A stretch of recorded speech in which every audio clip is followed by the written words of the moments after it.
ರವಾ ಪಡ್ಡು ಹೇಗೆ ಮಾಡೋದು ತೋರಿಸ್ತೀನಿ ರೀ.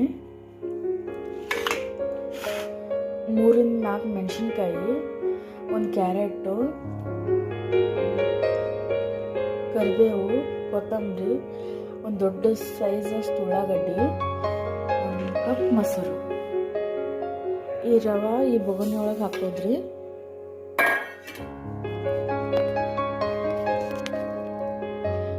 ಈಗ 1 ಕಪ್ ಮೊಸರು ಇದ್ರೊಳಗೆ ಹಾಕೋದು.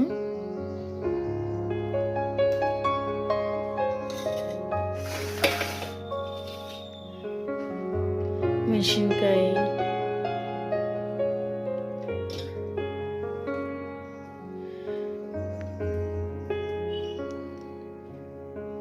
ಕರಿಬೇವು, ಕ್ಯಾರೆಟ್,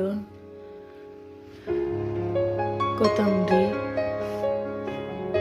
ಈರುಳ್ಳಿ,